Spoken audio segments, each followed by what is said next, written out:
What's up, my good people, and welcome back in to the Bully Ball Show on Sparks TV. I'm your host, Nino Sparks, aka the Mid Range Bully. Now, today I want to talk about the defending champions, of course, the Boston Celtics. I hate to say it. You see Kobe in the back, I hate to say it.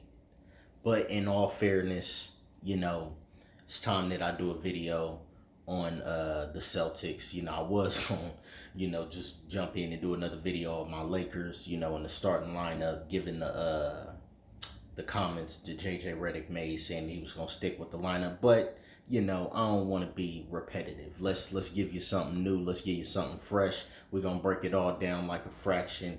Here we go. But as always, before we get started, if it's your first time tapping in, or maybe you've been tapped in, tap that like, tap that subscribe, tap that notification bell, stay tapped in. Let's get this shit. Okay, so the Boston Celtics, today's question. Will the Celtics repeat? Let's just make it plain and simple. Will the Boston Celtics repeat and get the two-peat to get what? Their 19th championship? I hope they don't get it, just being honest. But can they do it? In all honesty, they look like the team to do it. Everybody's high on the Oklahoma City Thunder. Like I said in my last video, I haven't seen anything from the Thunder that says that they're going to be a championship team. Now, do they look like the most decorated team on paper as far as a starting lineup goes, as far as what it could look like cohesion-wise? Yeah, they look great. But there are still teams that I think can beat them in their own conference. My team being one of them, the Warriors being one of them, the Timberwolves being one of them, and of course the Nuggets being one of them. That's like four teams right there. Now, when it comes to the Celtics, it's really only two teams, three teams. And those teams have just as many question marks. The Knicks, who I got being the second best team in the Eastern Conference, if not the first best team in the Eastern Conference. I've been down with the Knicks. I told y'all that's my Eastern Conference team. Now I'm not riding with them like I'm riding with the Lakers, but as far as like teams I like to watch, that's my team. The Sixers. Now, if we want to talk about teams that look good on paper, the Sixers are right there with them. Don't forget the Milwaukee Bucks. But the Milwaukee Bucks got a lot of question marks as far as health concerns. Middleton, double ankle surgery. What's he going to look like? Is he going to be back? Is he going to be ready in time? Dame and Giannis. Let's see what this really looks like now. But those are questions. Those are question marks. The Sixers as well. What are they going to look like? Health concerns there. PG, as good as PG is, he's a guy that misses games. Joel Embiid, as good as he is, MVP, I was rolling with him. He misses games. But now, having PG gives you that kind of leeway that if Joel is out, you just got to hope that both guys aren't out at the same time. Because then you ask Maxey to be the hero, which I think he can still do, especially in the Eastern Conference, which is top heavy. But he ain't going to be able to do it all season. This should be the third best team in the East, with potential to even be the first best team in the East. That's a lot of ifs. We know what the Celtics are. Jaylen Brown, revenge season. You see, sometimes motherfuckers get too cute and the shit ends up backfiring. You see, they left Jaylen Brown off the Team USA for many egregious reasons. And now he coming back on revenge season, which is not what you wanted. Jason Tatum, you see how they played him. The many egregious reasons they played him like that in Team USA, in the Olympics with Team USA. Steve Kerr, the Steve Kerr agenda. We can get into that.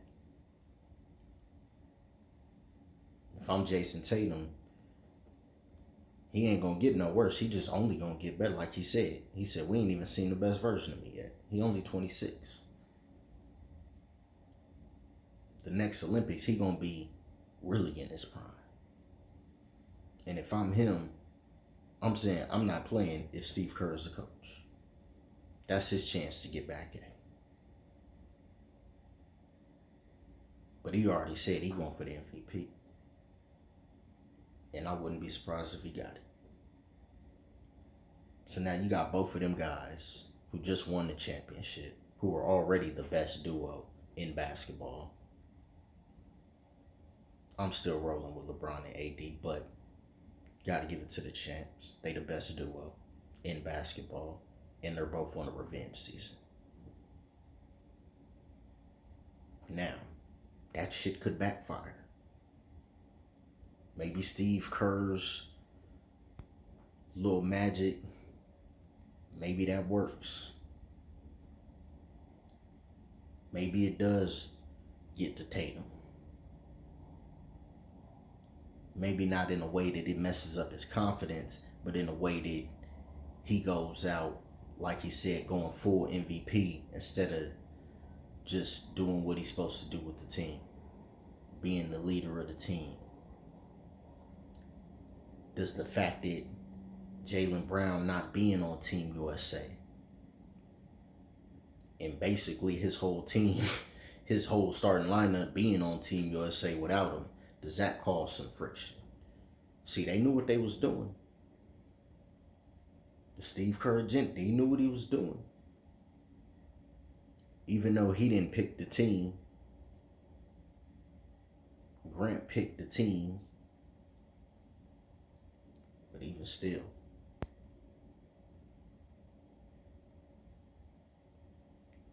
is that going to cause some issues? Tatum, in the interview, you seen how awkward that interview was. He had a chance to speak up for Jaylen Brown. What he should have said was, hey, Jaylen Brown should be here. I don't make those decisions, but there's no reason he shouldn't be here.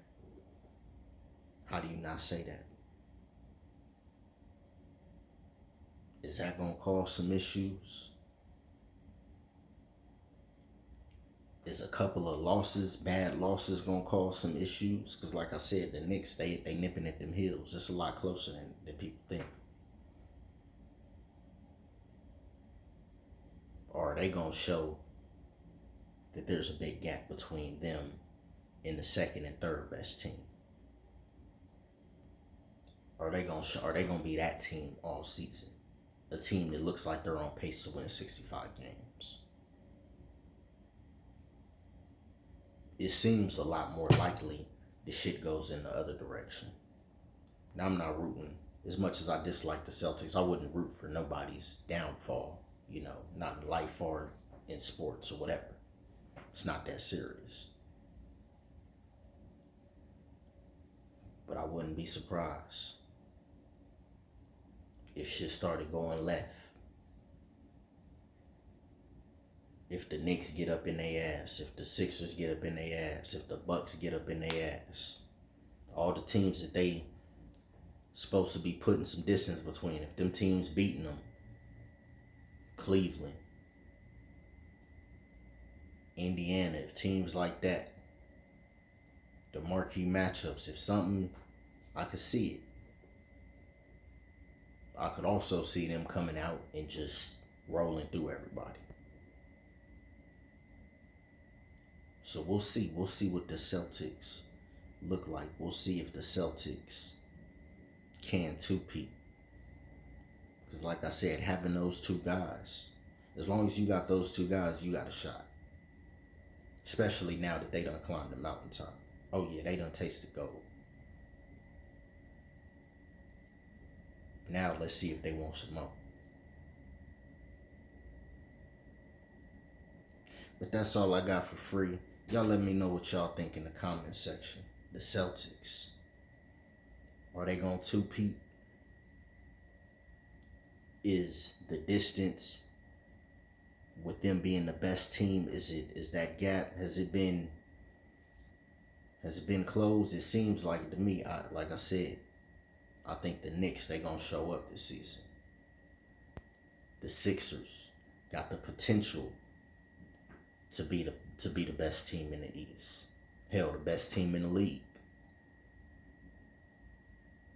It seems like those top teams in the East might be better than those top teams in the West, if we're being honest.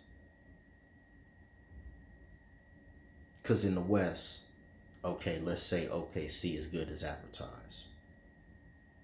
Who's the second best team in the East? We got to give it to the team that went there, right? We got to give it to Dallas. Then we got to give it to the team that went to the Western Conference Finals. We got to give it to the T-Wolves. Fourth best team. You could say the Nuggets. You could say the Lakers. You could say, hell, the Clippers might even be there. The Warriors. There's a lot of good teams in the West. But let's say those top three teams in the West better than the top three teams in the East. The Celtics, the Knicks, the Sixers, the Bucks potentially. Those teams seem way better than those teams in the West. We'll see how it all shapes out. But y'all let me know what y'all think. JT, JB, are they back on a revenge season? Do you see Jason Tatum being the lead candidate for MVP? Because they already selling Luka on being the MVP. And like I said in the last video, last time I seen a picture of Luka, he was at least 20 pounds overweight. Now even a fat Luka can drop 30 on you and lead the league in scoring. But is it going to matter when it's crunch time? I'll tap back in later. Y'all holla. Peace.